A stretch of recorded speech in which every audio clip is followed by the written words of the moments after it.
In this video, I'm going to be discussing my thoughts on the automatic base runner for extra innings. And there's also going to be, at least a part of the video, a courtesy view at one of the nicest sunsets you'll ever see. And my hands are not freezing this time.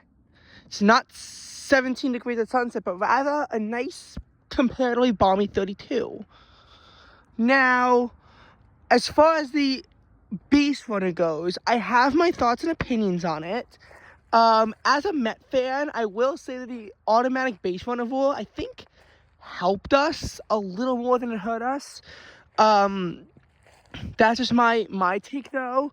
But in reality, my thoughts on it is that, for the automatic base runner rule, is that I don't hate the rule objectively. I just hate how it's a rule. The purpose of the automatic base runner is so that you're not forced to wear down your entire bullpen trying to win one game that's then going to leave you shorthanded for the next games.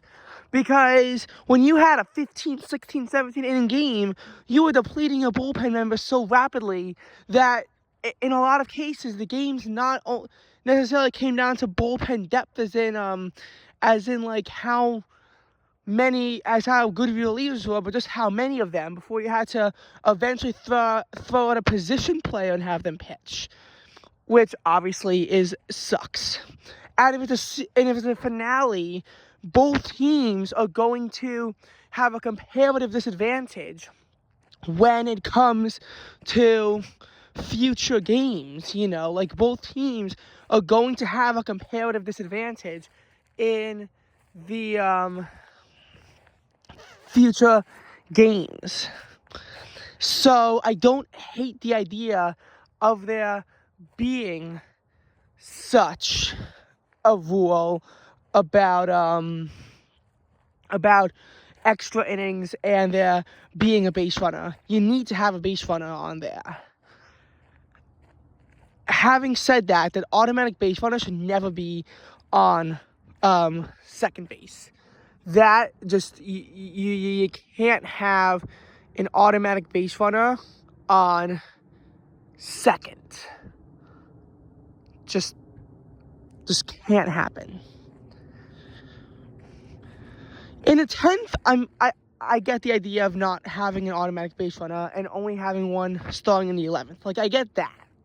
Because having an automatic base runner in the 10th, 10th is still early. You don't want the game to be decided by an arbitrary rule, but you need to remember that you don't want to have a team two teams have a disadvantage because of a game that they couldn't wrap up, and this rule does help with that.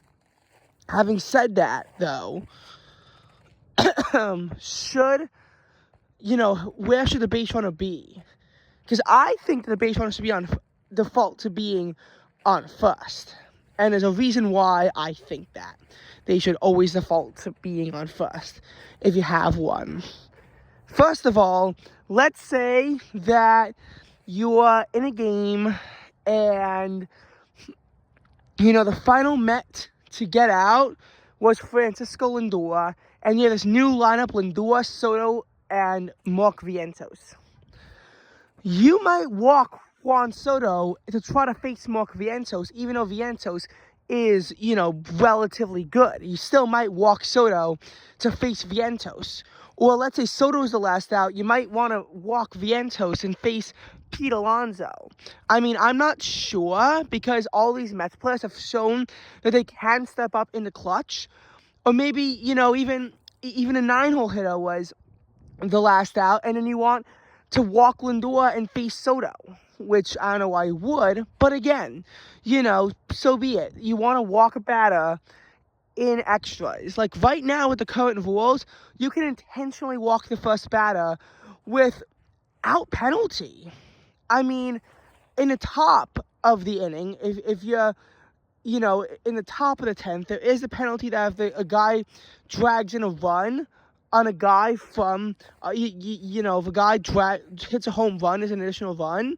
But in the bottom of the inning, if the game is tied and you couldn't score in the top of the 10th, it's like, why not intentionally walk that batter? The only guy that matters is the runner on second and making sure that they don't get home. So there's no disadvantage to not intentionally walk the batter. None whatsoever. And I don't like that. I think that you should have to pitch to every single batter, and one way to do that is by having it in that scenario. Here's another reason why. Batters are going to be a lot more careful with ground balls and, having ground outs. If you have the automatic base runner on first, you have to realize that a ground ball, in a lot of cases with a runner on first, is a prime position to have a double play. It's a prime position where you can force a double play and get the runners on first and second out. It's rare for a runner on first to advance to second on a ground out, unless they already have great lead time. But most times they're going to be very careful about that, because if the ball is caught and popped up, they have a major risk of getting doubled off. With the runner on second, they can just advance to third without penalty, which is even worse, because with a runner on third and only one out, you can now attempt a sacrifice fly pretty much for nothing. Runner on first, and they got to be a lot more careful about those ground balls, because they risk turning into double play balls. And I don't have a problem with that, because in my opinion, if you have the automatic base runner, you have to know how to use it properly. The Mets won a game against the Braves on July 25th because the Mets were able to actually use the automatic runner the way it was supposed to. And the Atlanta Braves didn't, because the automatic base runner thought stealing home was a good idea and got caught down in a rundown. That's how the Mets won the game on July 25th. And if the Braves players knew how to use their automatic base runner properly, there was a very good chance the Mets wind up losing that 4-game series and missing the playoffs altogether. The entire momentum of the season changes if they lose that game. That's a critical game to win, especially considering that you wound up entering into a tailspin a few days later anyways. The fact that you were able to get a win there and be at a better mark before you tailspin was critical. But as far as the automatic base runners, again, put them on first, and they'll be very careful about ground balls. Put them on second, and they'll just advance to third most of the time, and now you're in a position to potentially score a sacrifice fly. So that's, that's my thoughts about it. Also, here's the other reason. In order to bring in a run, you can't just have a single. You now need to have at least a double. A single, most of the time if you had a single that wasn't an infield single, so a single to the outfield, a runner probably isn't making the second because they're probably not risking it, but a runner from second can absolutely make it home usually on a single. If you have a runner at first, though, you need at least a double. A ground rule double will not bring them home. It'll strand them at third. And we've seen people on first, and a double is hit, and they can only make it to third base. So you need at least a double, possibly a triple, to bring them home. You don't put a runner automatically in scoring position. They instead, are going to need multiple hits or an extra base hit in order to actually win the game. You can't intentionally walk a batter for free now. You can only intentionally walk a batter if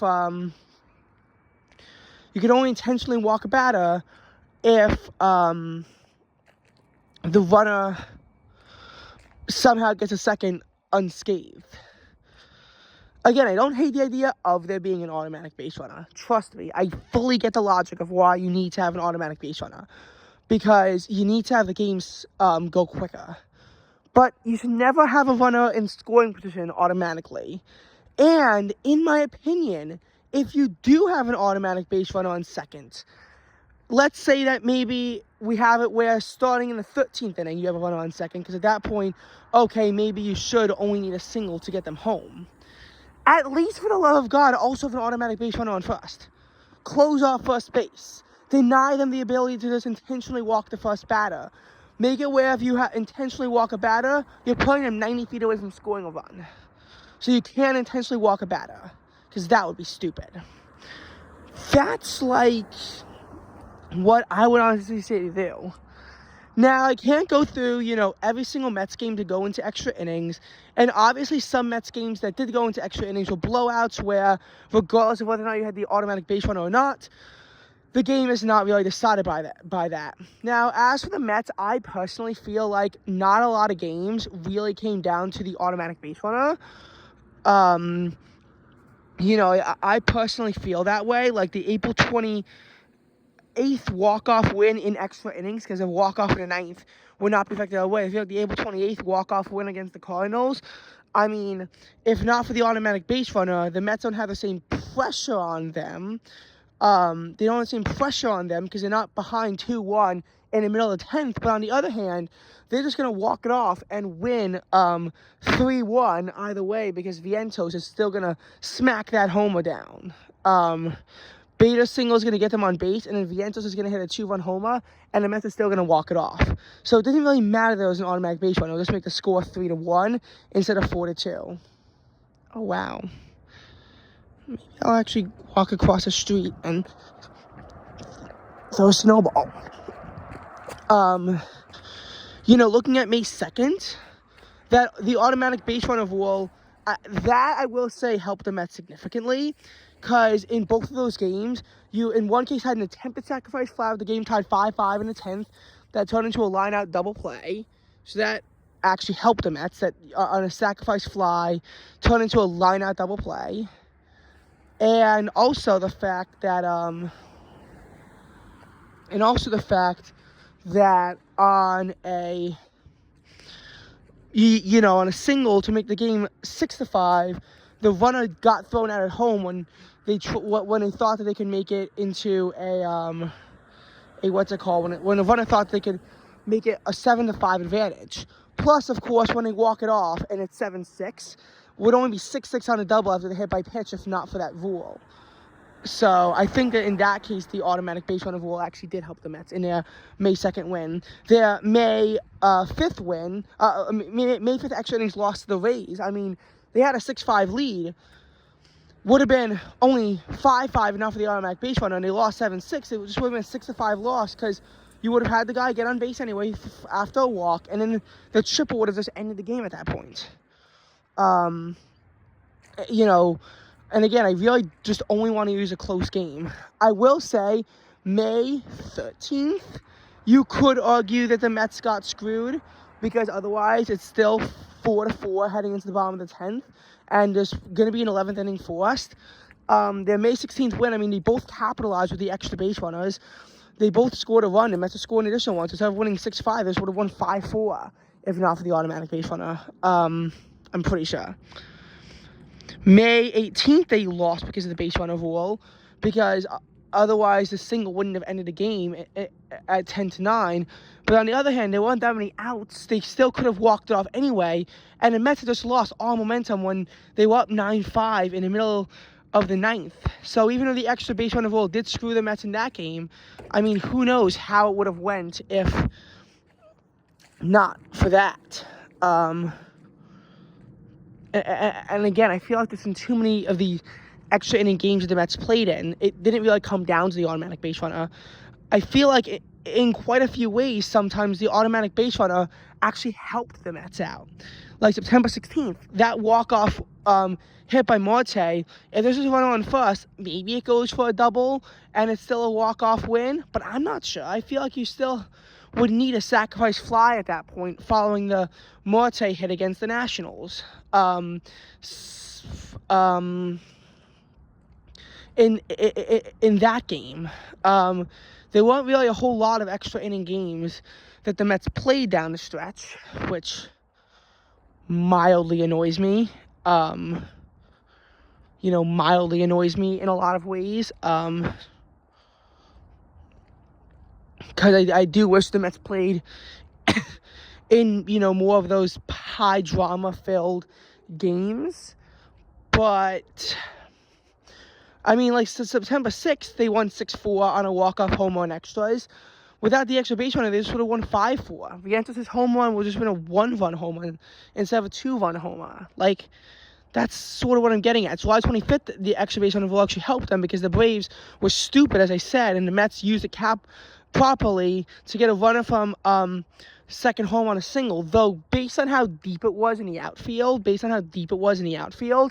I do think that it's certainly possible that the Mets could have walked it off on a double anyway, given, again, how deep it was when Jeff McNeil launched that shot.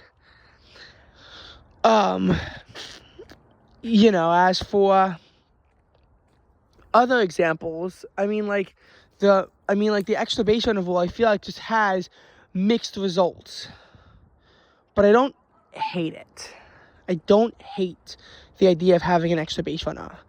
The only thing that I really hate is the fact that they're on second base. I think put them on first, make the other team, have to work to get it, and don't let them just intentionally walk a batter because they're good and first base is open to them. Close off first base by default.